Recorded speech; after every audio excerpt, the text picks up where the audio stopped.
Hey my loves, இன்னைக்கு நம்ம 2025 வெளியான தெலுசு காதா அப்படின்ற ஒரு தெலுங்கு படத்தை பத்தி தாங்க பார்க்க போறோம். இந்த படம் மல்டி லாங்குவேஜஸ்ல வெளியா இருக்கு, தமிழ்லயும் அவைலபிளா இருக்கு.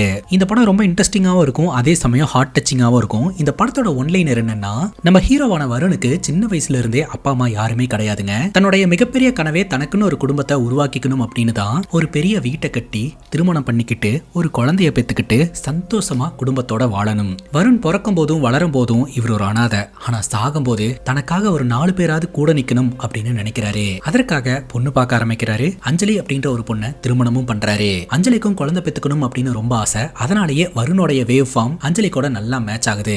2 பேரும் குழந்தை பெத்துக்கலாம்னு பிளான் பண்றாங்க. அப்பதான் இவங்க வாழ்க்கையில இடி விழுக்குதுங்க. அஞ்சலினால குழந்தை பெத்துக்க முடியாது அப்படின்ற மாதிரி சொல்லிடுறாங்க. அனாதையா பிறந்தோம், அனாதையா வளர்ந்தோம், அனாதையா சாக கூடாது அப்படின்னு நினைச்ச வருணுக்கு ரொம்பவே மனமுடிஞ்சு போயிருதுங்க. அப்ப கூட அஞ்சலியை விட்டு கொடுக்க கூடாது அப்படின்ட்டு உன்னோட உறவினர்கள் யாராவது கேட்டாங்கன்னா எனக்கு தான் ப்ராப்ளம் இருக்குன்னு சொல்லு, நீ பயப்படாத அப்படின்னு சொல்லுவாரு. இனி நமக்கு குழந்தை பிறக்கிறதுக்கு வாய்ப்பே இல்லை அப்படின்னு தெரிஞ்சதுக்கு அப்புறம் தினமும் ஒருத்தருக்கு தெரியாம ஒருத்தர் ரொம்பவே ஃபீல் பண்ண ஆரம்பிக்கிறாங்க. அதுக்கப்புறம் தான் அஞ்சலி இந்த சரோகசி அப்படின்ற ஒரு டாபிக்கை எடுத்துட்டு வராங்க. சரோகசி முறையில, அதாவது வாடகை தாயை வச்சு ஒரு குழந்தை பெத்துக்கலாம் அப்படின்னு நினைக்கிறாங்க. அதற்காக இனிஷியேட்டிவ் எடுக்கிறாங்க. அதுல நடக்கக்கூடிய பல சம்பவங்கள் தான் மொத்த படமே. ரொம்ப இன்ட்ரெஸ்டிங்கா இருக்கும். இந்த வீடியோவை ஸ்கிப் பண்ணாம பாருங்க. நம்ம சேனலை இது வரைக்கும் நீங்க சப்ஸ்கிரைப் பண்ணாம பார்த்துட்டு இருக்கீங்க அப்படின்னா மறக்காம சப்ஸ்கிரைப் பண்ணி வச்சுக்கோங்க. அப்பதான் இது போன்ற இன்ட்ரெஸ்டிங்கான வீடியோஸ் எல்லாம் நீங்க மிஸ் பண்ணாம பார்க்க முடியும். நீங்க பார்த்துட்டு இருக்கிறது சரண் என்டர்டெயின்மெண்ட். நான் தான் சரண். வாங்க வீடியோக்குள்ள போலாம். படத்தோட ஸ்டார்டிங் சீன்ல நம்ம ஹீரோவை காட்டுறாங்க. ஹீரோடைய பேரு வருண். கண்ணெல்லாம் சவந்து போய் பயங்கரமா அழுதுட்டு குடிச்சிட்டு தன்னுடைய கேர்ள் ஃபிரெண்ட் கொடுத்த எல்லா கிஃப்டையும் தீல போட்டு எரிச்சுக்கிட்டு இருக்காரு. ஹீரோட பெஸ்ட் ஃப்ரெண்ட் பக்கத்துல நின்று இது எல்லாத்தையுமே பாக்குறாரு. எதுக்குடா இந்த மாதிரிலாம் பண்ணிட்டு இருக்க அப்படின்னு கேட்கும்போது எல்லாம் நாசமாகணும் அப்படின்னு தாண்டா பண்ணிட்டு இருக்கேன் அப்படின்றாரு. பேசிக்கா நம்ம ஹீரோ ஒரு பொண்ணை காதலிச்சிருந்திருக்காருங்க. அந்த பொண்ணு மேல இவர் அதிக அளவு நம்பிக்கையும் வச்சிருந்திருக்காரு. அந்த பொண்ணு தன்னோட வாழ்க்கை துணையா இருப்பான்னு, தன்னுடைய குழந்தைய பெத்தெடுப்பான்னு, தனக்குன்னு ஒரு குடும்பம் உருவாகும்னு ஏகப்பட்ட கனவுகளோட இருந்திருக்காருங்க. பட் அந்த பொண்ணு சூழ்நிலைக்கு ஏத்த மாதிரி தன்னை மாத்திக்கிட்டு ஹீரோவை விட்டு பிரிஞ்சு போயிட்டா. அதனால அந்த கோவத்துல அவ கொடுத்த கிஃப்ட்ஸ் எல்லாத்தையுமே பாத்தீங்கன்னா தீல போட்டு எரிச்சுக்கிட்டு இருக்காருங்க. ஹீரோட ஃப்ரெண்டு சொல்றாரு, விட்ரா மச்சான், பொண்ணுங்களே இப்படித்தான், நம்ம நிறைய லவ் ஸ்டோரிஸ் பாத்துருக்கோம் இல்லையா, அதெல்லாம் இந்த மாதிரி தானே நடக்கும் அப்படின்னு சொல்ல வருண் அமைதியா இருக்கிறாரு. இங்க பாரு மச்சான், இந்த காலத்து பொண்ணுங்களாம் இப்படித்தான் அப்படின்னு சொல்ல பட்டுன்னு ஹீரோக்கு கோவம் வந்துருது. அவங்க காதலிக்கிற மாதிரி காதலிப்பாங்க, விட்டுட்டும் போவாங்க, ஆனா நம்ம கண்டுக்காம போயிடணுமா? இன்னொரு வாட்டி அவங்க இப்படித்தான் சப்போர்ட் பண்ணி பேசின பல்ல தட்டிடுவேன் அப்படின்னு வருண் ஃப்ரெண்டை மிரட்டுறாரு. இருந்தாலும் தப்பு நம்மளுதும் தாண்டா, அவங்க இப்படி பண்ணுவாங்க அப்படின்னு தெரிஞ்சிருந்தோம் அவங்க பின்னாடியே போறோம். அந்த பொண்ணு கொஞ்சம் அழகா இருந்துட்டா போதும், அந்த பொண்ணுக்காக என்ன எல்லைக்கு வேணாலும் போறதுக்கு தயாரா இருக்கிறோம். வாயில சொல்லு ஊத்துதுரா. முகம் அழகா இருந்தா மட்டும் பத்தாது, உள்ளுக்குள்ள இருக்கிற மனசும் அழகா இருக்கணும் அப்படின்றத புரிஞ்சுக்கிறதுக்குள்ளேயே எல்லாம் முடிஞ்சு போயிருது அப்படின்னு ரொம்ப ஃபீல் பண்ணி பேசிட்டு இருக்காருங்க. மச்சான் ஏதோ மன உளைச்சல்ல போதையில பேசிக்கிட்டு இருக்கிறான் அப்படின்ட்டு ஹீரோட ஃப்ரெண்ட் அப்படியே பாத்துக்கிட்டே இருக்கிறாரு. ஹீரோ சொல்றாரு, என் மனசை உடைச்சிட்டு போயிட்டா நான் வீட்டுல மோர் குடிச்சிட்டு உட்கார்ந்துகிட்டு இருப்பேன்னு நினைச்சுக்கிட்டு இருக்கா. ஆனா அவளுக்கு தெரியாது, பழி தீக்கணும் அப்படின்னா நான் பாம்பா கூட மாறுவேன்னு. சரிடா, இப்ப இருந்து நம்ம ஒரு முடிவு எடுக்கிறோம். இனி நம்ம லவ் பண்ண போற பொண்ணை எப்படி லவ் பண்ணணும், எந்த அளவுக்கு லவ் பண்ணணும் அப்படின்ற மொத்த கண்ட்ரோலும் நம்ம கிட்ட இருக்கணும். பாக்குறதுக்கு அழகா இருக்கா அப்படின்றதுக்காக போய் காலெல்லாம் விழவே கூடாது. எந்த தப்பும் செய்யாத என்னையே விட்டுட்டு போயிட்டால, கடவுளே என்ன அனாதையாக்கிட்டல்ல. சின்ன வயசுல இருந்து நானே கஷ்டப்பட்டு நானே படிச்சு நானே வளர்ந்து எனக்கு தேவையான சம்பாதியத்தை நானே சம்பாதிச்சுக்கிட்டேன். உன்னை இது நாள் வரைக்கும் ஏதாவது சொல்லியிருப்பனா? எனக்கு ஏதாவது கொடுத்துருக்கிறியா?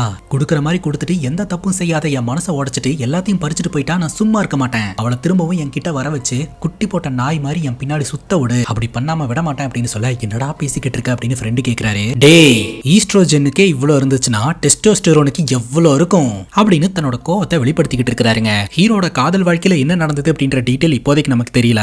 நம்ம ஹீரோ சிட்டில ஒரு ரெஸ்டாரண்ட் ஒன்னு ஓன் பண்ணிக்கிட்டு இருக்காருங்க. அந்த ரெஸ்டாரண்ட் பெரிய பணக்காரங்களால பயன்படுத்தக்கூடிய ஒரு லக்ஸூரியஸ் ரெஸ்டாரண்ட்டுங்க. நம்ம ஹீரோ இந்த ரெஸ்டாரண்ட்டுக்குள்ள நுழையும் போதே செக்யூரிட்டி கிட்ட இருந்து உள்ள இருக்கக்கூடிய வேலையாட்களுக்கு தகவல் போய் சேருது.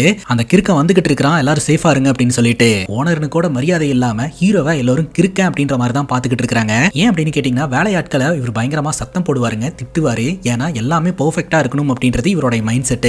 முன்னோர்கள் 1000 பொய் சொல்லி ஒரு கல்யாணத்தை பண்ணலாம் அப்படின்னு சொல்லுவாங்க. ஆனா நம்பாலு வாயை திறந்தாலே உண்மை மட்டும் தான் பேசுவாரு. அப்படி இருக்கும்போது இந்த கிறுக்கனுக்கு எப்படி கல்யாணம் ஆகும் அப்படின்ற மாதிரி தான் எல்லாருமே பேசிக்கிறாங்க. இப்போ நம்ம ஹீரோ ரெஸ்டாரண்ட்ல இருக்கிற எல்லாருமே வர சொல்லி ஃப்ரண்ட்ல நிப்பாட்டி இங்க வேலை பாக்குறவங்க எப்படி வேலை பார்த்துக்கிட்டு இருக்காங்க அப்படின்றத எல்லாம் அப்சர்வ் பண்ணி சொல்றாருங்க.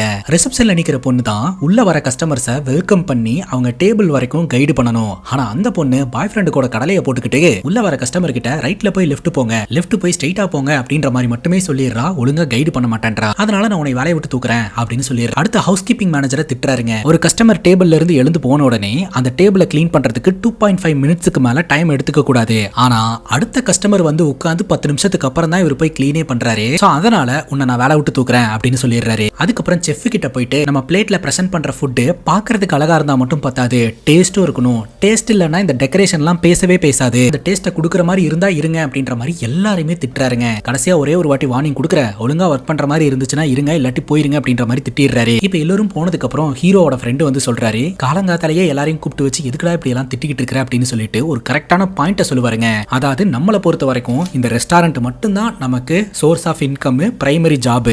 ஆனா இந்த ரெஸ்டாரண்ட்ல ஒர்க் பண்றவங்களுக்கு அப்படி கிடையாது. நமக்கு இதுதான் வேலை. ஆனா ரெஸ்டாரண்ட்ல ஒர்க் பண்றவனுக்கு இது ஒரு வேலை. நீங்க வேண்டாம் அப்படின்னு சொல்லிட்டீங்கன்னா வெளியில வேலை கொடுக்கறதுக்கு 1000 பேர் இருக்கிறான். நீ ஈஸியா நாளையில இருந்து வராதுன்னு சொல்லிட்டு போயிருவ. அவன் வரலான்னு வையன், அந்த வேலையை செய்யறதுக்கு இங்க வேற யாருமே கிடையாது. இன்னொரு ஆள் வர வரைக்கும் அந்த வேலை நடக்காது. ரெஸ்டாரண்ட் ஓனரோட மைண்ட் செட்டும் அந்த ரெஸ்டாரண்ட்ல வேலை பார்க்குற ஸ்டாஃபோட மைண்ட் செட்டும் ஒரே மாதிரி இருக்கும் அப்படின்னு நீ ஃபிக்ஸ் ஆகாத.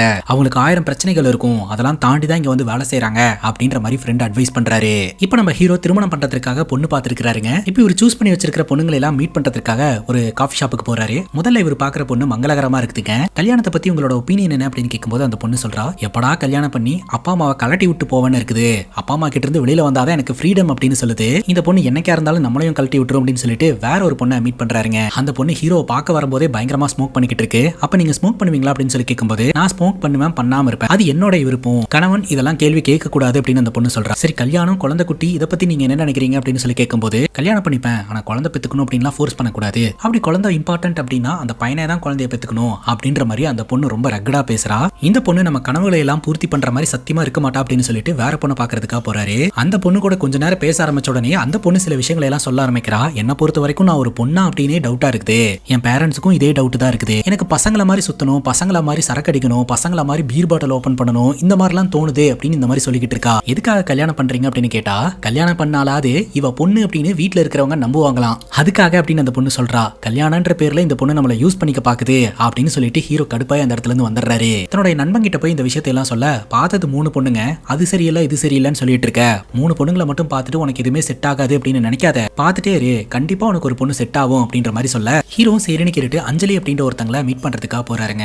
அஞ்சலி சொல்றாங்க, என்னோட பேரண்ட்ஸ் தான் உங்களோட ப்ரொஃபைல எனக்கு அனுப்பி வச்சாங்க, ஆஃபீஸ்ல எனக்கு கொஞ்சம் வேலை இருந்தது, நான் நாளைக்கு மீட் பண்றேன் அப்படின்னு சொல்லியிருந்தேன், பட் இன்னைக்கு வந்து ரொம்ப நல்ல நாள் அப்படின்றதுனால என்னோட வீட்டுல இன்னைக்கு மீட் பண்ண சொல்லியிருந்தாங்க அப்படின்னு சொல்ல, ஓகே பரவாயில்ல அப்படின்ற மாதிரி ஹீரோ சொல்றாரு. இப்போ இவங்க 2 பேரும் வெளியில வராங்க. உங்க வீட்ல இருந்து யாரும் வரலையா அப்படின்ற மாதிரி கேட்க, அவங்க எல்லாம் போயிட்டாங்க அப்படின்னு ஹீரோ சொல்றாரு. எங்க போயிட்டாங்க, ஊருக்கு அப்படின்னு கேட்கும்போது, இல்ல மேல போயிட்டாங்க, நான் ஒரு அனாதை, எனக்கு யாருமே இல்ல அப்படின்னு ஓப்பனா சொல்லிடுறாரு. சாரி எனக்கு தெரியாது அப்படின்னு சொல்ல, பரவாயில்ல அப்படின்னு ஹீரோ சொல்றாரு. நீங்க ஏன் கல்யாணம் பண்ணிக்கணும்னு நினைக்கிறீங்கன்னு அஞ்சலி கேட்க, அதுக்கு ஹீரோ சொல்றாரு, சின்ன வயசுல இருந்து தனியாவே வளர்ந்துட்டேன், எனக்குன்னு யாருமே கிடையாது, திருமணம் பண்ணா எனக்குன்னு ஒரு குடும்பம் இருக்கும், சோ அந்த குடும்பம் எனக்கு ஒரு ஹாப்பினஸை கொடுக்கும் அப்படின்னு சொல்லிட்டு, நீங்க ஏன் கல்யாணம் பண்ணணும்னு நினைக்கிறீங்க அப்படின்னு கேட்க, பண்ணிக்கணும்ல அப்படின்னு சொல்ல, ஓ பண்ணிக்கணுமே அப்படின்றதுக்காக பண்றீங்களா அப்படின்னு கேட்க, அப்படி கிடையாது, எங்க வீட்டுல சொல்லுவாங்க எல்லாமே அந்தந்த வயசுல கரெக்டா நடந்துடணும், அப்படி அது நடக்காம போயிடுச்சுன்னா நடக்கக்கூடாத விஷயங்கள்லாம் நம்ம லைஃப்ல நடக்கும்னு, அதனாலதான் கல்யாண வயசு வந்த உடனே இந்த மாதிரி மாப்பிளை பார்க்க ஆரம்பிச்சாச்சு அப்படின்ற மாதிரி சொல்றாங்க.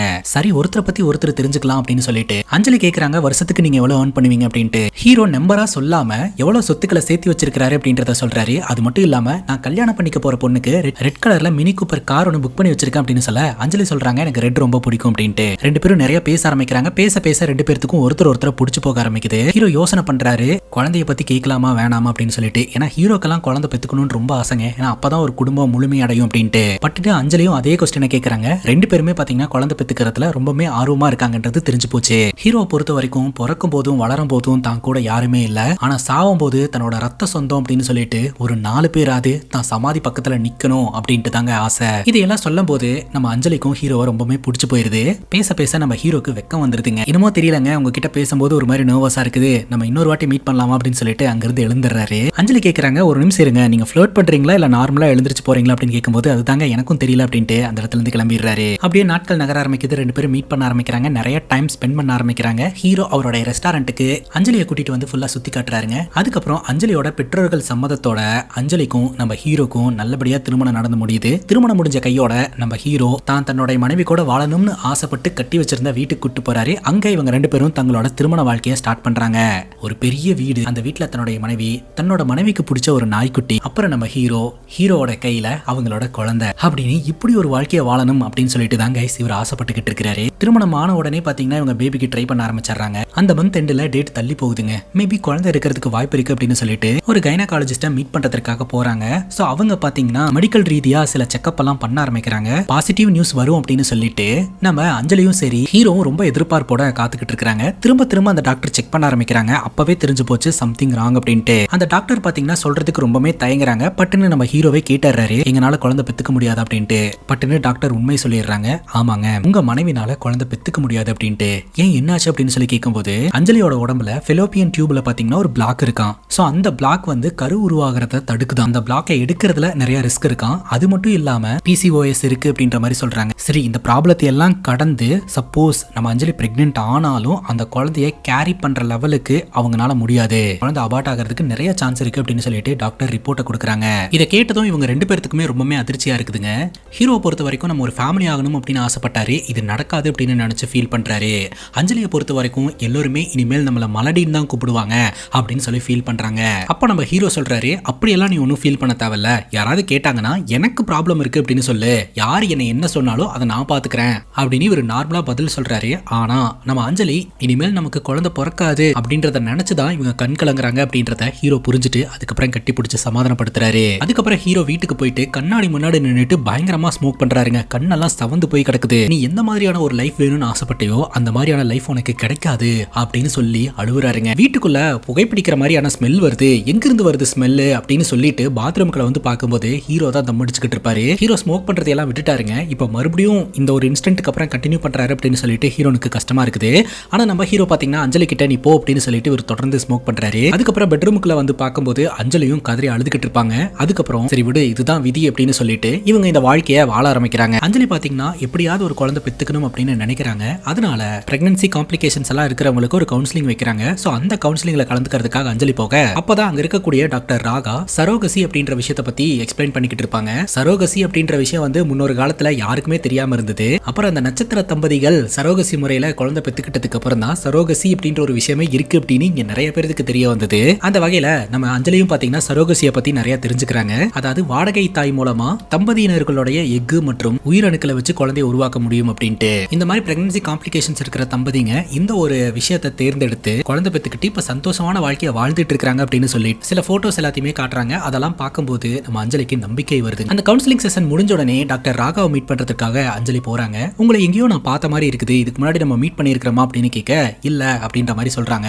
எனக்கு ஒரு தங்கச்சி இருந்திருந்தாங்கன்னா உங்களை மாதிரி தான் இருந்திருப்பாங்க, உங்களை ஒரே ஒரு வாட்டி ஹக் பண்ணிக்கலாமா அப்படின்னு சொல்லிட்டு டாக்டர் ராகாவை அஞ்சலி ஹக் பண்ணிக்கிறாங்க. ஏன்னா இப்படி ஒரு விஷயம் இருக்குது, இப்படி கூட தங்களோட குழந்தைய பெத்துக்க முடியும் அப்படின்ற விஷயத்தை இவங்க இன்ட்ரோடியூஸ் பண்ணியிருக்காங்க இல்லையா, அதை நினைச்சுதான் இவங்க இந்த மாதிரி ஹக் பண்றாங்க. சரி நான் கிளம்புறேன் அப்படின்னு சொல்லிட்டு அந்த இடத்துல இருந்து நம்ம அஞ்சலி கிளம்புறாங்க. அப்ப அஞ்சலியை கூட்டிட்டு போறதுக்காக ஒரு நபர் வருவாரு. யார் அந்த நபர் அப்படின்னு சொல்லிட்டு ராகா பாக்குறாங்க. அது வேற யாரும் கிடையாது, நம்ம ஹீரோ தான். ஹீரோவை பார்த்த உடனே ராகாக்கு ஒரு மாதிரி உள்ளுணர்வு தோண ஆரம்பிக்குதுங்க. அப்பதான் நமக்கு சந்தேகம் ஏற்படுது, ஒருவேளை டாக்டர் ராகா தான் நம்ம ஹீரோவுடைய முன்னாள் காதலி அப்படின்ட்டு. இப்ப நம்ம ஹீரோவும் ஹீரோவுடைய ஃப்ரெண்டும் பாத்தீங்கன்னா ஒரு காஃபி ஷாப்ல உட்காந்துக்கிட்டு இருப்பாங்க. அந்த இடத்துக்கு நம்ம அஞ்சலி வராங்க. கிட்ட ஒரு முக்கியமான விஷயத்தை பத்தி பேசணும் அப்படின்னு சொல்லிட்டு, ஒரு 2 மாசமாவே நான் ஒரு ஹாஸ்பிட்டலுக்கு போயிட்டு இருக்கிறேன், அங்க ஒரு டாக்டரை மீட் பண்ணேன் அப்படின்னு சொல்ல, அஞ்சலி எங்க போனாங்க, யாரை பார்த்தாங்க, இது சம்பந்தமா விசாரிச்சுக்கிட்டு இருந்தாங்க அப்படின்ற டீடைல் எல்லாத்தையுமே நம்ம ஹீரோ ஆல்ரெடி கலெக்ட் பண்ணி வச்சிருக்காரு. இதெல்லாம் எப்படி உனக்கு தெரியும் அப்படின்னு கேட்கும்போது, என் பொண்டாட்டி எங்க போறா என்ன பண்றா அப்படின்றது கூட நான் தெரியாம இருப்பனா அப்படின்ற மாதிரி இவர் சொல்றாரு. அந்த டாக்டரோட பேரை கேட்ட உடனே நம்ம ஹீரோட ஃப்ரெண்டுக்கு ஒரு மாதிரி ஷாக்கிங்கா தான் இருந்துட்டு இருக்குது. சோ இதுல இருந்தே கன்ஃபார்ம் ஆகுது ராகா தான் நம்ம ஹீரோடைய முன்னாள் காதலி அப்படின்ட்டு. சரி என்ன விஷயம் அப்படின்ற மாதிரி நம்ம ஹீரோ கேட்க அஞ்சலி சொல்றாங்க, சரோகசி முறையில நம்மளோட குழந்தைய பெத்தெடுக்கலாம் அப்படின்னு நினைச்சேன். அதற்காக நிறைய வாடகை தாயை நான் சர்ச் பண்ணிக்கிட்டு இருந்தேன், யாருமே நமக்கு ஃபிட் ஆகல. கடைசியா டாக்டர் ராகா இருக்கா இல்லையா, அவளே முன் வந்து உனக்கு ஓகே, உன்னோட ஹஸ்பண்டுக்கு ஓகே அப்படின்னா நானே உங்க குழந்தைய பெத்து தரேன் அப்படின்னு சொல்லி கேட்கிறா. எனக்கு என்ன சொல்றதுனே தெரியல, எனக்கு அவளை பிடிக்கும், அதனாலதான் உங்ககிட்ட ஒரு வார்த்தை கேட்கலான்னு வந்தேன் அப்படின்ற மாதிரி சொல்ல, ஹீரோ ஷாக் ஆனாரோ இல்லையோ ஹீரோட ஃப்ரெண்டு பயங்கர ஷாக் ஆகுறாரு. ஏன்னா படத்தோட ஸ்டார்டிங் சீன்ல குட்டி போட்ட நாய் மாதிரி அவளை சுத்த விடுவேன் அப்படின்ற மாதிரி சொல்லியிருந்தார் இல்லையா, என்ன அதே மாதிரியே நடக்கும் போலயே அப்படின்னு சொல்லிட்டு ஹீரோட ஃப்ரெண்டு ஷாக் ஆகுறாரு. ஹீரோட ஃப்ரெண்டு கிட்ட கேட்கிறாரு, ஏதாவது புரிஞ்சுதாடா அப்படின்ட்டு. எனக்கு ஒன்னும் புரியலடா, புரிஞ்சுக்கிறதுக்கு தான் முயற்சி பண்ணிட்டு இருக்கேன் அப்படின்னு சொல்லிட்டு அஞ்சலி கிட்ட நான் அந்த பொண்ணோட போட்டோவை பார்க்கலாமா அப்படின்னு கேட்க, ஒருவேளை ராகான்ற பேர்ல வேற ஒரு பொண்ணா கூட இருக்கலாம் அப்படின்ட்டு தான் அவர் கேட்கிறாரு. உடனே அஞ்சலி போட்டோ எடுத்து காட்ட அந்த போட்டோவை பார்த்ததும் ஹீரோட ஃப்ரெண்டு ஷாக் ஆகுறாருங்க. போனை திருப்பி கொடுக்கும்போது நானும் அந்த போட்டோவை ஒரு வாட்டி பார்க்கலாமா அப்படின்னு கேட்டுட்டு ஹீரோ அந்த போட்டோவை பார்க்கறாரு. அது அவருடைய கேர்ள் ஃப்ரெண்டு தான் அப்படின்றது கன்ஃபார்ம் ஆகுது. இது ஒரு பெரிய டெசிஷன் அப்படின்றதுனால உடனடியா என்னால பதில் சொல்ல முடியாது, நான் கொஞ்சம் யோசிச்சு சொல்றேன் அப்படின்னு சொல்லிட்டு ஹீரோ அங்கிருந்து கிளம்புறாரு. ஹீரோ கிளம்பின உடனே பின்னாடியே ஹீரோட ஃப்ரெண்ட் ஓடி வராரு.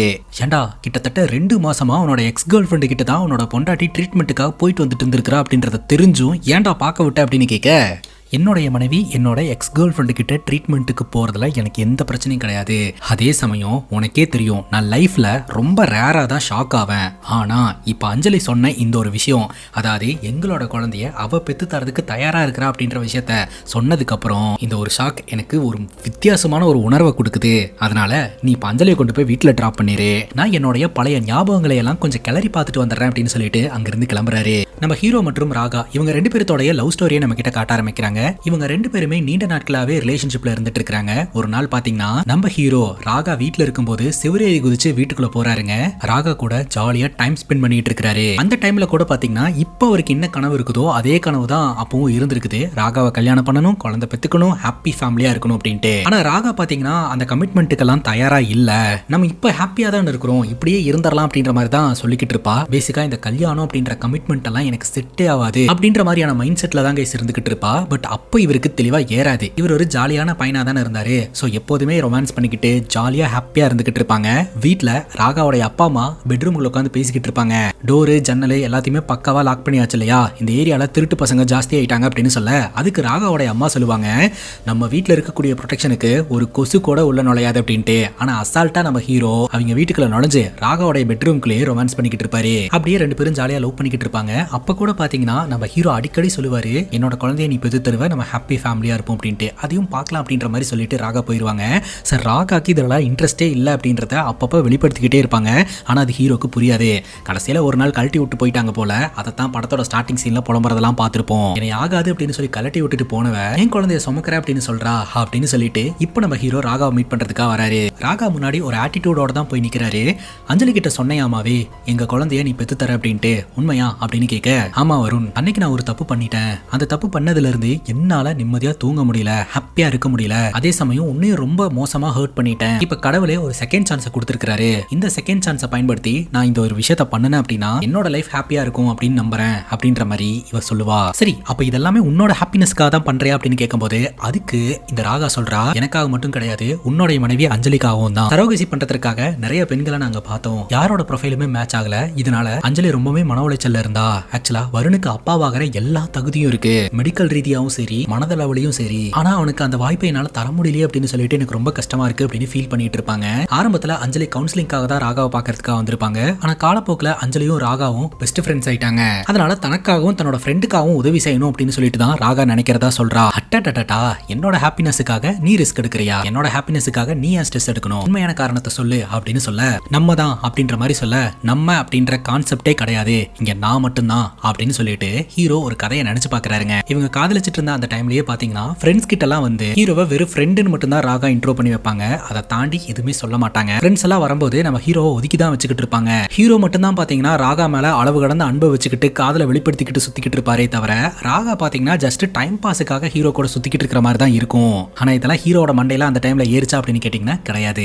அப்புறம் ஒரு நாள் நம்ம ஹீரோட ஃப்ரெண்டு அப்புறம் ராகாக்குன்னு சொல்லிட்டு டிக்கெட் புக் பண்ணிட்டு வெளியில போலாம் அப்படின்னு எல்லா பிளானையும் போட்டு வச்சிருந்திருப்பாங்க. ஆனா கடைசி நேரத்துல ராகா வந்துட்டு நான் வரல, நான் அர்ஜுன் அப்படின்ற ஒரு பையன் கூட வெளியில போறேன் அப்படின்னு சொல்ல, அர்ஜுனா அது யாரு அப்படின்னு கேட்கும்போது ஆக்சுவலா அவன் என்னோட கசின் தான். என்னோட வீட்டுல அர்ஜுனுக்கு என்ன கல்யாணம் பண்ணி வைக்கணும் அப்படின்ற பிளான்ல இருந்துட்டு இருக்காங்க. இப்போ நான் அவன் கூட டின்னருக்கு போற மாதிரி பிளான் இருக்குது. சப்போஸ் நான் போகல அப்படின்னா சும்மா ஏதாவது கேள்வி கேட்டுட்டே இருப்பாங்க, அதனால நான் அட்டன் பண்ணிட்டு வந்துடுறேன் அப்படின்னு சொல்ல, நம்ம லைஃப் ராகா அப்படின்னு சொல்லி கேட்க, நம்ம ஹாப்பியா தானே இருந்துட்டு இருக்கிறோம் அப்படின்னு ராகா கேட்கிறா. நம்ம எப்ப கல்யாணம் பண்ணிக்க போறோம், குழந்தை பெத்துக்க போறோம் அப்படின்ற மாதிரி கேட்க, அதுக்கு ராகா சொல்றா நீ கல்யாணம் பண்ணிக்கோ அப்படின்ட்டு. நீ கல்யாணம் பண்ணிக்கோ அப்படின்னா என்ன அர்த்தம், இப்ப நீ என்ன கல்யாணம் பண்ணிக்க போறது இல்லையா அப்படின்ற மாதிரி கேட்க, அப்பதான் ராகா அவங்களோட விஷயத்த ஓப்பனா சொல்றாங்க. எனக்கு இந்த கல்யாணம் கமிட்மெண்ட்லாம் எந்த ஒரு இன்ட்ரெஸ்டும் கிடையாது, இப்ப எப்படி ஹாப்பியா இருக்கிறோமோ அப்படியே தான் ஹாப்பியா இருக்கணும். நீ வேணா யாராவது ஒரு பொண்ணை கல்யாணம் பண்ணிக்கோ, நான் உன்னோட மனைவி கூட ஃப்ரெண்டா இருப்பேன், முடிஞ்சா உன்னோட பசங்க கூட வந்து விளையாடிட்டு போறேன் அப்படின்னு அசால்ட்டா பதில் சொல்லிட்டு போயிருவாங்க. இதெல்லாம் கேட்கும்போது நம்ம ஹீரோக்கு மனம் முடிஞ்சு போயிரும். அங்க கட் பண்ண இப்ப பிரசன்ட் சிச்சுவேஷன். நம்ம ஹீரோட ஃப்ரெண்டு இதுக்கெல்லாம் ஒத்துக்காதரா, நீ ரிவெஞ்ச் எடுக்கிறேன்னு சொல்லிட்டு அவளை வீட்டுக்குள்ள விட்டேன்னு வையன், தேவையில்லாத பிரச்சனையில மாட்டிப்ப அப்படின்னு சொல்ல, தேவையில்லாத பிரச்சனையா எதுனாலும் நான் பாத்துக்கிறேன் அப்படின்னு சொல்லிட்டு தன்னோட மனைவியான அஞ்சலி கிட்ட போயிட்டு ஓகே நீ சொன்ன மாதிரியே குழந்தை பெத்துக்கலாம், நான் ரெடி அப்படின்ற மாதிரி சொல்லிடுறாரு. இப்ப அஞ்சலி பாத்தீங்கன்னா நேரா ராகாவை மீட் பண்ணி ஆக்சுவலா என்னோட ஹஸ்பண்ட் ஓகே சொல்லிட்டாரு, எனக்கு சில விஷயங்களை எல்லாம் நீ பண்ணணும் அப்படின்னு சொல்லிட்டு, நீ முழு நேரமும் என் கூடயே தான் இருக்கணும், என்னோட வீட்லயே தான் இருக்கணும், குழந்தை உருவாகிறதுல இருந்து குழந்தை பிறக்கிற வரைக்கும் நான் உன்கிட்ட இருந்து எல்லாத்தையுமே பார்க்கணும், உன்னை நல்லபடியா நான் பாத்துக்கணும்னு நினைக்கிறேன். இதெல்லாம் எதுக்காக அப்படின்னா என்னால குழந்தைய சுமக்க முடியலனா கூட அந்த குழந்தைக்கு என்னுடைய பாசமும் என்னுடைய ஆசையையும் புரிய வைக்கணும், அதனால நீ எப்போதுமே என் வீட்டுல இருக்கிற மாதிரி இருக்கும் அப்படின்னு சொல்ல அதற்காக ராகாவும் சரின்னு சொல்லிடுறாங்க. அங்க கட் பண்ண ஒரு பிளாஷ்பேக்கை காட்டுறாங்க. ஆக்சுவலா அன்னைக்கு ராத்திரி டின்னருக்கு அர்ஜுன் கூட வெளியில போறேன் அப்படின்னு ராகா சொல்லியிருந்தா இல்லையா, ராகா கிட்ட போயிட்டு நம்ம ஹீரோ சில விஷயங்களை பத்தி நம்ம ஓப்பனா பேசலாமா அப்படின்னு சொல்லிட்டு இவங்க மேரேஜ் பண்ணிக்கிறத பத்தியும் குழந்தை பெத்துக்கிறத பத்தியும் இப்பதான் ஓப்பனா ஸ்ட்ரெயிட்டா கேட்கிறாரு. அப்ப ராகா வந்து அதுல இன்ட்ரெஸ்ட் இல்ல, நீ வந்து பாரிஸ் போ, உன்னோட கெரியரை பாரு, இப்ப கல்யாணம் குட்டி அப்படின்னு நீ யோசிச்சேன்னா உன்னோட கெரியர் ஸ்பாயில் ஆயிடுச்சுன்னு சொல்லிட்டு அப்புறம் நீ ஃபீல் பண்ணுவ அப்படின்னு சொல்ல அப்பவும் நம்ம ஹீரோ ராகாவை தான் கன்வின்ஸ் பண்ணுவாரு. ஒருபோதும் நான் அப்படி ஃபீல் பண்ண மாட்டேன், என் கூட நீ இருந்தா மட்டும் போதும், உன்னை நல்லபடியா பார்த்துப்பேன், நம்ம ஹாப்பியா இருக்கலாம் அப்படின்ற மாதிரி சொல்லிக்கிட்டு இருப்பாரு. ராகாக்கு ஹீரோவை கல்யாணம் பண்றதுல எதுனா ப்ராப்ளமா அப்படின்னு கேட்டீங்கன்னா ஒரு ப்ராப்ளமும் கிடையாது. ஆனா ராகாக்கு இந்த கமிட்மெண்ட் லைஃப் செட் ஆகாது அப்படின்னு நினைக்கிறாங்க. இப்ப எப்படி நம்ம சுதந்திரமா இருக்கிறோமோ அதே மாதிரி தான் லைஃப் லாங்கும் சுதந்திரமா இருக்கணும் அப்படின்னு நினைக்கிறாங்க, எந்த கட்டுப்பாடுகளுமே இல்லாம. ஆனா ஹீரோ பாத்தீங்கன்னா அளவு கடந்த காதலை வெளிப்படுத்தி நீ என் கூட இருந்தா மட்டும் போதும் அப்படின்ற மாதிரி சொல்ல ராகா லைட்டா கன்வின்ஸ் ஆகிற மாதிரி இருக்குது. அப்ப இவங்க ரெண்டு பேரும் பிசிக்கல்ல இருப்பாங்க. பிளாஷ்பேக்ல இவங்க பிசிக்கல்ல இருந்ததை காமிச்சிட்டு பிரசன்ட்ல சரோகசி முறையில குழந்தை உருவாகிறதுக்கான ஸ்டெப் எல்லாம் பண்றதையும் நம்ம கிட்ட காட்டுறாங்க. அதே சமயம் பிளாஷ்பேக்ல ராகாவும் ஹீரோ ஒன்னா இருந்தாங்க இல்லையா, திடீர்னு ராகா அந்த இடத்துல இருந்து கிளம்பி போயிருவாங்க. கிளம்பி போனதுக்கு அப்புறம் இவர் திரும்ப திரும்ப கால் பண்ணுவாருங்க. அப்ப ராகா போன் காலை கட் பண்ணி விட்டுட்டு மெசேஜ் போட்டு விடுவாங்க, எனக்கு திரும்ப திரும்ப கால் பண்ணாதே, எனக்கு நீ வேண்டாம் அப்படின்ட்டு. என்ன பண்ணாலும் என்ன சொன்னாலும் ராகா இவரை விட்டுட்டு போறதுக்கு தான் தயாரா இருந்தாங்க அப்படின்றது தெரிய வருது. இப்ப பிரசன்ட் சிச்சுவேஷன்ல ராகாவை ஹீரோ வீட்டுக்கு கூட்டு வர்றாருங்க. அப்ப ராகா கண் எதிர்க்கவே அஞ்சலிய நீ சாரியில ரொம்ப அழகா இருக்க அப்படின்ற மாதிரி சொல்லிட்டு ராகா கிட்ட ஆமா இல்ல அப்படின்னு சொல்லி கேட்க ராகாவும் ஆமா அப்படின்னு சொல்லி சங்கடப்படுறாங்க. சரி உள்ள கூட்டிட்டு போ அப்படின்னு சொல்லிட்டு அஞ்சலியும் ராகாவும் வீட்டுக்குள்ள போறாங்க. இப்ப நம்ம ஹீரோட ஃப்ரெண்டு நீ நினைச்ச மாதிரியே ரிவெஞ்ச் எடுக்க போற, இவங்க ரெண்டு பேருக்கு இடையில நீ நிக்க போற, இங்க நான் எதுக்குடா சம்பந்தமே இல்லாம ஸ்டே பண்ணணும், நான் போறேன் அப்படின்ற மாதிரி சொல்ல ஹீரோ ஃப்ரெண்ட போக விட மாட்டேன்றாருங்க. என்னதான் நம்ம ஹீரோ ஆட்டிடியூட் காட்டினாலும் ரொம்ப ரொம்ப ரொம்ப கேர் பண்றாருங்க. எந்த அளவுக்கு அப்படின்னு பாத்தீங்கன்னா ஹீரோட ஃப்ரெண்ட வீட்டு பக்கத்துல ஸ்மோக் பண்ணவே விடுறது இல்லங்க. அந்த விஷயத்த ராகா சுவாசிச்சா கூட குழந்தைக்கு ஏதாவது ஆபத்து வந்துரும் அப்படின்னு சொல்லிட்டு ரொம்ப கேர்ஃபுல்லா பாத்துக்கிறாரு. வீட்டுல வேலை பாக்குற ஹவுஸ் கீப்பிங் கிட்ட டேபிள் மேல ஒரு சின்ன தூசி இருந்தா கூட சம்பளத்தை கரெக்டா போட மாட்டேன் அப்படின்ற மாதிரி சொல்றாரு. அந்த தூசி கூட குழந்தைய பாதிக்கும் அப்படின்னு நினைக்கிறாரு. மூன்றாவது ராகா தன்னை அழகுபடுத்திக்கிறதுக்காக நிறைய காஸ்மெட்டிக் ப்ராடக்ட்ஸ் எல்லாம் வச்சிருப்பா, அதை எல்லாத்தையும் தூக்கி டஸ்ட்பின்ல போட்டுட்டு கெமிக்கலே கலக்காத ஆர்கானிக் காஸ்மெட்டிக் ஐட்டம் எல்லாத்தையுமே வாங்கி கொடுப்பாருங்க. ராகா சாப்பிடுற சாப்பாட்டுல இருந்து அவங்க பயன்படுத்துற சோப்பு வரைக்கும் எல்லாத்தையுமே ஹீரோ பாத்துக்கிறாருங்க. அஞ்சலி வேலைக்கு போயிட்டு லேட்டா வந்தா கூட அஞ்சலியும் திட்டுறாரு, நான் பக்கத்துல இருந்து எல்லாத்தையுமே பாத்துட்டு இருக்கேன், நீயும் கொஞ்சம் ரெஸ்பான்சிபிலிட்டி எடுத்து எல்லாத்தையும் பாத்துக்கணும் அப்படின்னு சொல்ல அஞ்சலியும் சாரி இனிமேல் நான் கரெக்டா பாத்துக்கிறேன் அப்படின்ற மாதிரி சொல்றாங்க. புருஷன் பொண்டாட்டி ரெண்டு பேரும் சேர்ந்து ராகாவை நல்லா பாத்துக்கிறாங்க. இப்ப நம்ம ஹீரோ டிவி பாத்துக்கிட்டு இருப்பாருங்க. அப்போ பக்கத்துல வந்து இந்த ராகா உட்காருவா. ராகா பிளாஷ்பேக்ல நடந்த விஷயத்துக்காக ரொம்ப கில்ட்டா ஃபீல் பண்றா போல, அதை பத்தி பேசுறதுக்காக வரும்போது ஹீரோ அந்த பேச்சை அவாய்ட் பண்றாரு. கரெக்டா அந்த இடத்துக்கு அஞ்சலி வந்துடுறா. என்ன பேசிட்டு இருக்கீங்க ரெண்டு பேரும் அப்படின்னு கேட்க ஹீரோ சொல்றாரு, அது ஒரு பழைய சீரியலை பத்தி பேசிட்டு இருந்தோம், காதலி காதலனை மாடியில இருந்து தள்ளி விட்டுட்டு கீழே இறங்கி வந்து செத்து போயிட்டியா அப்படின்னு சொல்லி அழுதாலாம், சீரியல்ல பார்க்கும்போது மொக்கையா இருந்தது, ரீல்ஸ்ல அது ட்ரெண்ட் ஆயிட்டு இருக்கு அப்படின்னு சொல்ல அஞ்சலி சொல்றா, அத்தோடு வருண் வீட்டுல பொண்டாட்டி கிச்சன்ல வப்பாட்டி அப்படின்னு புதுசா ஒரு சீரியல் வந்திருக்கான், அந்த சீரியலை போட்டு பார்க்கலாம் அப்படின்ற மாதிரி மூணு பேரும் டிவி முன்னாடி உட்காந்துக்கிட்டு இருப்பாங்க. அப்படியே நாட்கள் நகர ஆரம்பிக்குதுங்க. இப்ப ஹாஸ்பிட்டலுக்கு செக்அப் பண்றதுக்காக போறாங்க. அப்படி செக் பண்ணி பார்த்ததுல ராகா பிரெக்னெண்டா இருக்காங்க அப்படின்றது கன்ஃபார்ம் ஆகுது. அதே சமயம் ஹார்ட் பீட்டையும் வந்து ப்ளே பண்ணி காட்டுறாங்க. அதை கேட்கும்போது நம்ம ஹீரோவும் சரி அஞ்சலியும் சரி ரொம்பவே எமோஷனல் ஆயிடுறாங்க.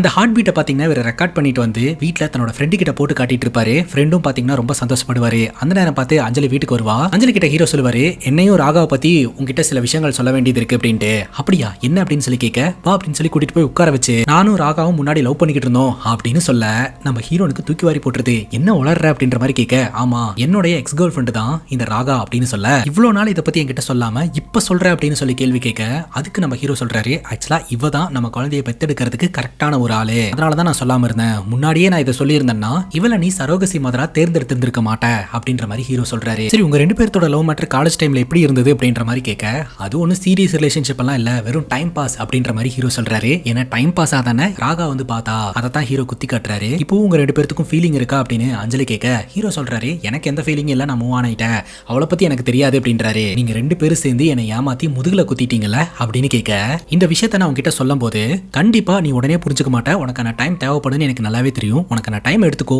நீயே புரிஞ்சுப்ப அப்படின்னு சொல்ல அஞ்சலிக்கு கோவம் தான் கைஸ் வருது. ஹீரோ சொல்றாரு, ஆக்சுவலா நான் உங்ககிட்ட எந்த பொய்யும் சொல்லல, உண்மையை மறைச்சிட்டு இருந்தேன் அவ்வளவுதான் அப்படின்றாரு. எண்ட் ஆஃப் த டே அஞ்சலியோட இடத்துல இருந்து பார்க்கும்போது இது சீட் பண்ண மாதிரி தான் வருது அப்படின்னு சொல்லிட்டு அஞ்சலிக்கு ரொம்ப கஷ்டமா இருக்குது. பிரெக்னென்ட் ஆகிற வரைக்கும் மூச்சு இல்லாம இருந்துட்டு பிரெக்னென்ட் ஆனதுக்கு அப்புறம் நம்ம கிட்ட சொல்றாங்கன்னா இனிமேல் நம்மளால எதுவும் பண்ண முடியாது அப்படின்ற தனாவிட்டு தானே அப்படின்ட்டு அங்க இருக்கிற பொருளை போட்டு உடைக்கிறாங்க. ஹீரோ வந்து சொல்றாரு, இது அஞ்சலியே கிடையாது, எனக்கு என்னுடைய பழைய அஞ்சலி தான் தேவை, இப்படி நீ அக்ரெசிவா மாறாத, பழைய அஞ்சலி மாதிரியே இரு அப்படின்னு சொல்ல நான் இந்த வீட்டை விட்டு போறேன் அப்படின்னு சொல்லிட்டு அஞ்சலி கிளம்புறாங்க. ஆனா ஹீரோ தடுக்கிறாரு, நீ போக கூடாது, குழந்தை பிறக்கிற வரைக்கும் நம்ம எல்லாம் இதே வீட்டுல தான் இருக்க போறோம், ரொம்ப பாசிட்டிவா கேரிங்கா ஹெல்தியா இருக்க போறோம் அப்படின்ற மாதிரி எல்லாம் சொல்றாருங்க. இப்ப ஹீரோட ஃப்ரெண்டு ஹீரோவை திட்டுறாருங்க, ஒன்னு வச்சன்னு வையன், அஞ்சலி என்னை எப்படி பார்த்தா தெரியுமா, எனக்கே ரொம்ப அசிங்கமா இருந்ததுடா, அவ பார்த்த பார்வை எனக்கு எல்லா விஷயமே தெரிஞ்சிருக்குது, ஆனா நான் கூட அஞ்சலி கிட்ட சொல்லல அப்படின்றது தான், எங்க வீட்டுல சிலிண்டர் போட வராங்க, நான் வீட்டுக்கு போறேன்டா சாமி அப்படின்ற மாதிரி சொல்லிட்டு ஃப்ரெண்ட் அங்க இருந்து கிளம்புறாரு. இப்ப நம்ம ஹீரோ ராகாவை பாக்குறதுக்காக வராரு. அப்ப ராகா கேக்குறாங்க, உன்னோட மனைவி கிட்ட என்ன சொல்லிட்டு இருக்க, அன்னைக்கு ஜஸ்ட் நம்ம ரெண்டு பேரும் டைம் பாஸ்க்காக தான் ரிலேஷன்ஷிப்ல இருந்தோமா அப்படின்ட்டு. ஆமா நீ தானே சொன்ன இதெல்லாம் எதுவும் இன்ட்ரெஸ்ட் இல்ல, எனக்கு இப்படியே இருக்கணும் அப்படின்ட்டு. அப்ப லாஜிக்கா அதுக்கு பேர் என்ன, டைம் பாஸ் தானே அப்படின்னு சொல்ல, இப்ப கூட என்ன சொல்ற, நான் வந்து மூவ் ஆன் ஆயிட்டேன், இவன் எனக்கு தெரியல அப்படின்ட்டு இப்படி எல்லாம் சொல்லுவாங்களா அப்படின்னு சொல்லி கேட்க, ஆமா அப்படின்ற மாதிரி சொல்றாரு. சோ இவர் பாத்தீங்கன்னா ராகாவை நல்லா பாத்துக்கிற மாதிரியும் இருக்கு, கொஞ்சம் கொஞ்சமா எமோஷனலி அவங்க பண்ணதுக்கெல்லாம் இவர் ரிவெஞ்ச் எடுக்கிறாரு. இந்த ராகா இருக்காங்க இல்லையா, ஏன் ரிலேஷன்ஷிப்ல ஸ்ட்ராங்கா இன்ட்ரெஸ்ட் காட்டல அப்படின்னா, ராகா சின்ன வயசா இருக்கும்போது ராகாவோடைய அம்மா ராகாவை விட்டுட்டு போயிட்டாங்களாம். ராகாவோடைய அம்மாவா இருக்கிறது பயாலஜிக்கல் அம்மா இல்ல போலங்க, அப்பாவோடைய ரெண்டாம் தாரம். சோ அந்த மாதிரி தன்னோட லைஃப்லயும் எதுவும் நடந்துடக்கூடாது அப்படின்னு சொல்லிட்டு தான் ரிலேஷன்ஷிப்ல இன்ட்ரெஸ்ட் காட்டாம இருந்ததா வந்து சொல்லிக்கிட்டு இருக்காங்க. இப்ப ஹீரோடைய ஃப்ரெண்டு ஹீரோவை திட்டுறாருங்க, ஆக்சுவலா இந்த மாதிரியான சூழ்நிலையில எல்லாம் நீ உன்னோட மனைவி கிட்ட சரண்டர் ஆயிருக்கணும், ஆனா மாறா நீ அவளை மிரட்டுற ஆட்டிடியூட் காட்டுற அப்படின்னு சொல்லி கேட்க, அப்படி நான் சரண்டர் ஆனேன்னா நம்மளால எதையுமே ஹேண்டில் பண்ண முடியாம போயிரும் அப்படின்றாரு. இப்போ நம்ம அஞ்சலி இருக்காங்க இல்லையா, ஹீரோ பார்க்கணும் அப்படின்னு சொல்லி ஒரு இடத்துக்கு வர சொல்லி இருக்காங்க. ஸோ அந்த இடத்துக்கு நம்ம ஹீரோ போறாருங்க. ஓகே அஞ்சலி வீட்டில் உட்காந்து நல்லா யோசிச்சு எல்லாம் சரியாயிடுச்சு போல அப்படின்னு ஹீரோ நினைப்பாரு. ஆனா அஞ்சலி ஒரு பேப்பர் எடுத்து நீட்டுவாங்க, இனி நம்ம ரெண்டு பேருக்குள்ள செட் ஆகாது, டிவோர்ஸ் பேப்பர் இது அப்படின்ட்டு. ஹீரோ பாத்தீங்கன்னா அஞ்சலி முன்னாடி அழுவ மாட்டாரு, முன்னாடி நடந்து போற மாதிரி ரொம்ப எமோஷனலாகி ஷாக் ஆவாரு, என்னடா அவ இப்படி ஒரு முடிவு எடுத்துட்டா அப்படின்ட்டு. அஞ்சலியை பொறுத்த வரைக்கும் நம்ம ஹீரோ ஏமாத்தி இருக்கிறாரு அப்படின்ற இதுல தான் பேசுவாங்க. உன்னோட பிளான் தான் என்ன அப்படின்னு ஹீரோ கேட்க, நான் டிவோர்ஸ் வாங்கிட்டு உன்னை விட்டு போயிருவேன்னு நினைச்சுக்கிட்டு இருக்கிறியா, ஆக்சுவலா நான் டிவோர்ஸை வாங்கினாலும் நான் உன்னோட வீட்லயே தான் இருப்பேன், அந்த குழந்தை பிறந்ததுக்கு அப்புறம் அந்த குழந்தைய எடுத்துட்டு நான் போயிருவேன், அதுக்கப்புறம் லீகலா அந்த குழந்தை யார்கிட்ட இருக்கணும் யார்கிட்ட இருக்கக்கூடாது அப்படின்றதையெல்லாம் நம்ம லாயர்ஸ் பார்த்துப்பாங்க அப்படின்னு நம்ம ஹீரோ சீட் பண்ணதற்காக அஞ்சலி நம்ம ஹீரோவை ரிவெஞ்ச் எடுக்கலாம் அப்படின்னு முடிவெடுக்கிறாரு. இந்த கதை பாருங்க எப்படி வருதுன்னு. ராகா நம்ம ஹீரோவை கலட்டி விட்டுட்டு போனதுனால ஹீரோ ராகாவை பழி வாங்கணும்னு இருந்தாரு, கடவுளே அதற்கான ஆப்பர்ச்சுனிட்டியை கொடுத்திருக்காரு, அதை வச்சு இவர் கொஞ்சம் கொஞ்சமா ரிவெஞ்ச் எடுக்கிறாரு, அதே சமயம் நல்லாவும் பாத்துக்கிறாரு. பிரெக்னன்சியை கன்ஃபார்ம் பண்ணதுக்கு அப்புறம் தன்னோட காதல் விஷயத்தை அஞ்சலி கிட்ட மறைக்க கூடாது அப்படின்னு உண்மையை சொன்னதுனால அஞ்சலி இவர் சீட் பண்ணதா எடுத்துக்கிட்டு நம்ம ஹீரோவை ரிவெஞ்ச் எடுக்க ஆரம்பிக்கிறாங்க. இப்ப அதே வீட்டுக்குள்ள இவங்க மூணு பேருமே வந்து வாழ ஆரம்பிக்கிறாங்க. அஞ்சலி ஹீரோக்கு எந்த ஒரு ரெஸ்பான்ஸும் பண்ணாதனால ஹீரோக்கு ரொம்பவே ஹர்ட் ஆகுதுங்க, நல்லா குடிக்கிறாரு, தன்னோட ஃப்ரெண்டு கிட்ட போதையில பேச ஆரம்பிக்கிறாரு. அப்பதான் இன்னொரு விஷயம் தெரிய வருதுங்க, ஆக்சுவலா மிஸ்டேக் என்னோடதும் கூட, ஏன்னா இப்போ வரைக்கும் எனக்கு ராகாவை ரொம்ப பிடிக்கும், நான் லவ் பண்றேன் அப்படின்றாரு. அப்ப அஞ்சலி அப்படின்னு கேட்கும்போது 100% அஞ்சலியும் லவ் பண்றேன் அப்படின்றாரு. அப்ப ரெண்டு பேருமே உனக்கு வேணுமா, ரெண்டு பேருமே லவ் பண்றியா அப்படின்னு கேட்கும்போது, இது அப்படி கிடையாது, எனக்கு ஃபீலிங்ஸ் இருக்குதே தவிர நான் எந்த ஒரு விஷயத்தையும் எதிர்பார்க்க கிடையாது, ஒருத்தர் மேல நம்ம வைக்கக்கூடிய ஃபீலிங்ஸ் எப்போதுமே நம்ம கிட்ட இருக்கும், அந்த மாதிரியான ஒரு ஃபீலிங் தான் எனக்கு ராகா மேல இருக்கு அப்படின்னு ஹீரோ சொல்றாரு. ஃப்ரெண்டு சொல்றாரு, சரி இதற்கான ஒரு சொல்யூஷனை கண்டுபிடிச்சு அதற்கான முற்றுப்புள்ளியை வை அப்படின்ட்டு. அதுக்கு நம்ம ஹீரோ சொல்றாரு, ப்ராப்ளமா இருந்தா தானே சொல்யூஷன் தேவை, இது ப்ராப்ளமே இல்லையே அப்படின்ட்டு. எனக்கு என்ன சொல்றதுனே தெரியல, இந்த விஷயத்தை போய் நீ அஞ்சலி கிட்ட சொல்லு அப்படின்னு சொல்ல ஹீரோ சொல்றாரு, நீ என்னைக்கு உன்னோட கஷ்டத்தையும் கண்ணீரையும் ஒரு பொம்பளை கிட்ட காட்டுறியோ அந்த மூமெண்ட்ல இருந்து உன்னுடைய கண்ட்ரோல் முழுவதும் அந்த பொண்ணு கிட்ட போயிடும், அதனாலதான் இப்போ வரைக்கும் நான் அஞ்சலி முன்னாடி அழுததே இல்ல. சரி நமக்கு இருக்கக்கூடிய கஷ்டத்தை அம்மா கிட்ட போய் சொல்லி அழலாம் அப்படின்னு பார்த்தா எனக்கு அம்மாவும் கிடையாது, வேற என்னடா பண்றது, அதனாலதான் உன்கிட்ட வந்து சொல்றேன் அப்படின்னு ஹீரோ சொல்றாரு. கொஞ்சம் காம்ப்ளிகேட்டடான காதல் கதையா தான் கைஸ் இது போகுது. அப்படியே நாட்கள் நகர ஆரம்பிக்குது, ராகாவோட வயிறு பெருசாக ஆரம்பிக்குது. ராகா சொல்றாங்க இந்த மாதிரி குழந்தை கிக் பண்றான் அப்படின்னு சொல்லிட்டு. அதை பாத்தீங்கன்னா நம்ம அஞ்சலியும் சரி ஹீரோவும் சரி கையால டச் பண்ணி ஃபீல் எல்லாம் பண்றாங்க. அப்ப நம்ம ஹீரோ பாத்தீங்கன்னா ராகாவை ஹக் பண்ணி லவ் யூ சொல்வாரு. இத பக்கத்துல இருந்து அஞ்சலி கேட்டு செம்ம காண்டாவாங்க. இந்த மாதிரி சில பல பொசசிவ்னஸோட தான் இந்த வாழ்க்கை ரன் ஆயிட்டு இருக்கும். ராகாக்கு பாத்தீங்கன்னா ஒரு எழுத்தாளர் ஆகணும் அப்படின்ற கனவு இருக்கும். அப்ப நம்ம ஹீரோ பாத்தீங்கன்னா ஒரு டைப்ரைட்டரை வீட்டுல கொண்டாந்து வச்சு, ஒண்ணு லேட் ஆகல, உனக்கு இன்னும் நிறைய டைம் இருக்கு, நீ எழுத ஆரம்பி அப்படின்னு மோட்டிவேட்லாம் பண்ணுவாரு. ராகா எழுதவும் ஆரம்பிப்பாங்க.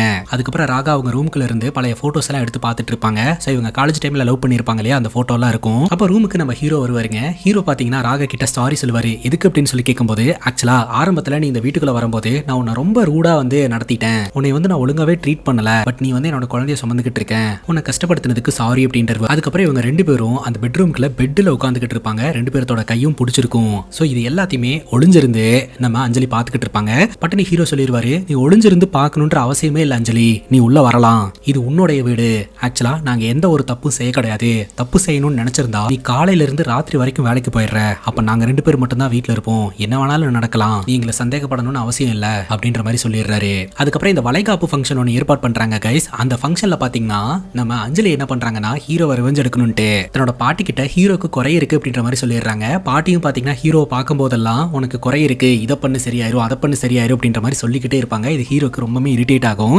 இருந்தாலும் அதெல்லாம் கடந்த அந்த ஃபங்க்ஷன்ல எல்லா வேலையும் பார்த்துக்கிட்டு இருப்பாருங்க. அதுக்கப்புறம் அந்த வளைகாப்பு சீரெல்லாம் பண்ணுவாங்க இல்லையா, அந்த இடத்துல நம்ம ராகாவை மட்டும் உட்கார வைக்க மாட்டாங்க, பக்கத்துல நம்ம அஞ்சலியும் உட்கார வச்சு எல்லாமே பண்ணுவாங்க. இந்த ஃபங்க்ஷன் நடந்துகிட்டு இருக்கும் போதே பாத்தீங்கன்னா ராகா வந்துட்டு அஞ்சலியை தனியா கூட்டிட்டு போயிட்டு ஆக்சுவலா எங்களோட லவ் விஷயத்தை பத்தி அவன் சொன்னான் இல்லையா, அதுல ஒரு உண்மையை அவன் சொல்லவே இல்லை, அந்த உண்மையை நான் சொல்றேன் அப்படின்னு சொல்லிட்டு இவங்க லவ் பண்ண காலகட்டத்தில் பாத்தீங்கன்னா ராகா வந்து ஹீரோனால பிரெக்னென்ட் ஆயிருந்திருப்பாங்க.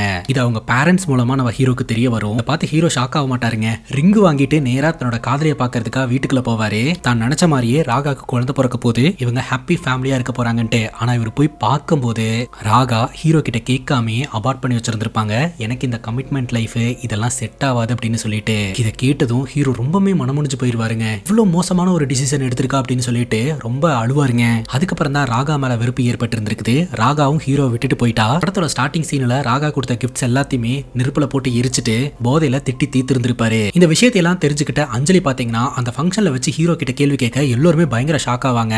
அப்ப நம்ம ஹீரோட ஃப்ரெண்டு எதுக்குடா இங்கே வச்சு இதெல்லாம் பேசிட்டு அப்புறமா பேசலாம்ல அப்படிங்கும் போது இது குடும்ப சமாச்சாரம், நீங்க உங்க வேலையை பாருங்க அப்படின்னு சொல்லிட்டு எல்லாரும் போனதுக்கு அப்புறம் இவங்க டிஸ்கஸ் பண்ண ஆரம்பிப்பாங்க. நீ இந்த மாதிரி ரொம்பவே டென்ஷன் ஆகாத, உன்னோட உடம்புக்கு நல்லது இல்லை அப்படின்னு சொல்லிட்டு நம்ம ஹீரோ ராகாவை கேர் பண்ணிக்கிட்டு இருப்பாரு. அதை பார்க்கும்போது அஞ்சலிக்கு இன்னும் கோவம் வரும். இதெல்லாம் பார்க்கும்போது நான் என்னமோ உங்க லைஃபுக்குள்ள வந்த மாதிரி இருக்கு அப்படின்னு சொல்லிட்டு இப்படி ஒரு விஷயத்தை என்கிட்ட மறைச்சிருக்க அப்படின்னு சொல்லும்போது நான் உங்ககிட்ட இம்பார்ட்டன்டான விஷயத்தை மட்டும் தான் சொல்லுவேன், உனக்கு தேவையில்லாத விஷயத்தையெல்லாம் நான் சொல்ல மாட்டேன் அப்படிங்கும்போது எது தேவையானது எது தேவையில்லைன்றதை நீ எப்படி முடிவு பண்ணலாம் அப்படின்ற மாதிரி தான் அவங்க கேட்குறாங்க. ஹீரோ சொல்றாரு அஞ்சலி ஐ லவ் யூ. அதற்கு அர்த்தம் என்னன்னா உனக்கு தேவையில்லாத விஷயத்த உங்ககிட்ட கொண்டு வர மாட்டேன் அப்படின்றதும் தான் அப்படின்றாரு. இதெல்லாம் கேட்டு உடஞ்சு போய் அந்த இடத்துல இருந்து அஞ்சலி போயிடுறாங்க. இப்போ நம்ம ஹீரோ ராகா கிட்ட இப்ப கூட அஞ்சலி கிட்ட அஞ்சலிக்கு எது நல்லது அப்படின்றத யோசிச்சு பேசாம நீ நிரபராதி அப்படின்றத அஞ்சலி கிட்ட சொல்லணுன்றதுக்காக இந்த கதையை சொல்லி வச்சிருக்க அப்படின்னு சொல்ல அஞ்சலி சொல்றாங்க உங்களோட லவ் ஸ்டோரி என்கிட்ட சொல்லும் போது நம்ம லவ் எல்லாம் ஒரு லவ்வே இல்லை அப்படின்ற மாதிரி இருக்கு அப்படின்னு சொல்ல ஹீரோ சொல்லுவாரு ஆக்சுவலா இந்த ராகாவை லவ் பண்ணது ஒரு அட்வென்ச்சர் ரைடு மாதிரி, எப்ப இவ கலட்டி விட்டுட்டு போவா அப்படின்றது எனக்கு சுத்தமா தெரியாது, ஆனா அவ கூட இருந்த நாட்கள் எனக்கு நல்லா இருந்தது அப்படின்ற மாதிரி சொல்றாரு. அப்படியே உன்னை கல்யாணம் பண்ணதுக்கு அப்புறம் எனக்கு எப்படி இருந்ததுன்னா ரொம்ப காமா இருந்தது, என்ன சூழ்நிலை வந்தாலும் நீ என் கூட தான் இருப்ப அப்படின்ற ஒரு நம்பிக்கை வந்தது, இதுதான் அவளை லவ் பண்ணதுக்கும் உன்னை லவ் பண்றதுக்கும் வித்தியாசம் அப்படின்னு ஹீரோ எக்ஸ்பிளைன் பண்றாரு. அதே சமயம் இவ்வளோ ரிஸ்க் எடுத்து நான் இதெல்லாம் பண்றதுக்கான காரணம் என்ன அப்படின்னா நீ சொல்றா அப்படின்ற மாதிரி ஹீரோ அவரோட ஃப்ரெண்டு கிட்ட சொல்றாரு. ஹீரோக்கு 6 வயசா இருக்கும்போது ஹீரோட அம்மா அப்பா இறந்து போயிடுறாங்க. அனாத ஆசிரமத்துக்கு இவர் போறாரு. அங்கிருந்து கொஞ்சம் கொஞ்சமா படிக்க ஆரம்பிக்கிறாரு, வெளியில வராரு. அப்பதான் ஹீரோட ஃப்ரெண்ட்ஷிப் கிடைக்குது. ஃப்ரெண்டோட அம்மா அப்பா வந்து டி உனக்கு யார் இல்லைன்னு ஃபீல் பண்ணாத, உனக்கு நாங்க இருக்கோம் அப்படின்னு சொல்லி இருந்திருக்காங்க. ஆனா அப்ப கூட பாத்தீங்கன்னா தனக்குன்னு ஒரு தனி குடும்பம் வேணும் அப்படின்னு ஆசைப்பட்டிருந்திருக்கிறாரு. ஸோ அதற்கு ஒரே தீர்வு கல்யாணம் தான். சீக்கிரம் நம்ம வளர்ந்து ஒரு கல்யாணம் பண்ணிக்கிட்டோம்னா நமக்கு ஒரு குழந்தை பிறக்கும். ஸோ அந்த குழந்தைய வச்சு இவருக்கு எல்லா உறவும் இருக்கும், நம்ம சாகும்போது கண்டிப்பா 4 பேர் நம்ம கூட நிப்பாங்க அப்படின்ற எண்ணத்துல தான் இதெல்லாம் பண்றதா சொல்லிக்கிட்டு இருக்கிறாருங்க. அது மட்டும் இல்லாம இத்தனை விஷயங்கள் நடந்ததுக்கு அப்புறமும் அஞ்சலி நான் போட்ட ரிங்கை கலட்டவே இல்லை, அப்ப அஞ்சலி இன்னும் காதலிக்கிறான்னு அர்த்தம் அப்படின்னு சொல்ல அஞ்சலி சொல்றாங்க நான் டிவோர்ஸ் பேப்பரே அமிச்சிட்டேன், என் மனசுல இருந்து உன்னை தூக்கிட்டேன், இந்த ரிங் என் கையில இருந்தா என்ன இல்லாட்டி என்ன அப்படின்னு ரிங்கை கலட்டி கொடுத்துட்டு கிளம்பிடுறாங்க. இப்ப சண்டை போட்டு ஆளுக்கு ஒரு பக்கம் போயிடுறாங்க இல்லையா. அதே டைம்ல நம்ம ராகாக்கு லேபர் பெயின் வந்துருதுங்க. உடனடியா நம்ம ஹீரோ பாத்தீங்கன்னா ராகாவை கொண்டு போய் ஹாஸ்பிட்டல் அட்மிட் பண்ணி பக்கத்துல இருக்கிறாரு. சோ பிரசவமும் பார்க்கப்படுது, இவருக்கு குழந்தையும் பிறக்குது. அந்த குழந்தைய எமோஷனலா வாங்கி பாத்துக்கிட்டு இருக்கும் போதே அஞ்சலி கிட்ட எல்லா உண்மையும் சொல்லும் போது ராகா ஒரு பாயிண்ட சொல்லி இருந்திருப்பாங்க. அது என்ன அப்படின்னா வருண் ரொம்ப நல்லவன், வருண் மாதிரி ஒரு பையன் கிடைக்கல அப்படின்னு நிறைய பேரு ஏங்கிட்டு இருக்காங்க. ஆனா நான் வருணோடைய ஒர்த் என்னன்னு தெரியாம ரிஜெக்ட் பண்ணிட்டேன். நான் ரிஜெக்ட் பண்ணது ஒரு பையனா இருக்கும் போதே அவன் என்ன நல்லா பாத்துக்கிட்டான். ஆனா இப்போ வருண் ஒரு மேனா இருக்கிறான், அவனுக்கு நிறைய பொறுப்புகள் இருக்குது. ஸோ இந்த சூழ்நிலையில அவனை விட்டுட்டு போயிட்டீங்கன்னா உனக்கும் எனக்கும் வித்தியாசம் இல்லாம போயிடும், நீ வந்து அவனை விட்டுட்டு போயிடாத, அவனை நல்லா பிடிச்சிக்கோ அப்படின்ற மாதிரி ராகா அஞ்சலிக்கு அட்வைஸ் பண்ணி இருந்திருப்பாங்க. அதே சமயம் அஞ்சலியோட பாட்டி இருக்காங்க இல்லையா, என்னதான் அஞ்சலியோட பாட்டி நம்ம ஹீரோவை ஒரு மாதிரி குத்தி குத்தி பேசினாலும் எல்லாத்தையும் ஈஸியா ஹீரோ கடந்து போயிருவாரு, கண்டுக்க மாட்டாரு. நீ நல்லா இருக்கணும், நீ வந்து சொந்தக்காரங்க முன்னாடி தலை குனிய கூடாது அப்படின்றதுக்காக அவன் ஆம்பளையே இல்லை அப்படின்னு சொல்றதுக்கு தயாரா இருக்கிறான், அக்செப்டும் பண்ணிட்டு போறான். அப்பேற்பட்ட ஒரு பையனை எப்படிமா நீ தூக்கி போடுறது சரியா அப்படின்ற மாதிரி பாட்டியும் அஞ்சலி கிட்ட கேள்வி கேட்கறாங்க. இது எல்லாத்தையும் அஞ்சலி வீட்டுல உட்காந்து யோசனை பண்ணிட்டு ஹாஸ்பிட்டலுக்கு ஓடி வந்துடுறாங்க. அந்த குழந்தைய அவங்களும் வாங்கி பாக்குறாங்க, கொஞ்சம் ஆரம்பிக்கிறாங்க. வருணும் அஞ்சலியும் சேர்றத பார்த்து ராகா ரொம்பவே ஹாப்பி ஆகுறாங்க. அஞ்சலி சொல்றா இந்த குழந்தை எங்க 2 பேருக்கு மட்டும் சொந்தம் கிடையாது, உனக்கும் தான் சொந்தம் அப்படின்ட்டு. ஹீரோ ரொம்பவே ஹாப்பியா இருக்கிறாருங்க, குழந்தை அவங்க அம்மா ஜாடையில இருக்கு அப்படின்ட்டு. இப்போ அந்த ஆபரேஷன் தியேட்டருக்குள்ள நம்ம ஹீரோ, அஞ்சலி, ராகா மற்றும் குழந்தை 4 பேருமே ஒன்னா கை பிடிச்சிட்டு இருக்காங்க. அப்படியே ஓரமா பார்த்தா நம்ம ஹீரோட ஃப்ரெண்டு நின்னுகிட்டு இருக்காரு. யப்பா அப்படின்னு சொல்லி ஒரு பெருமூச்சை விடுறாருங்க.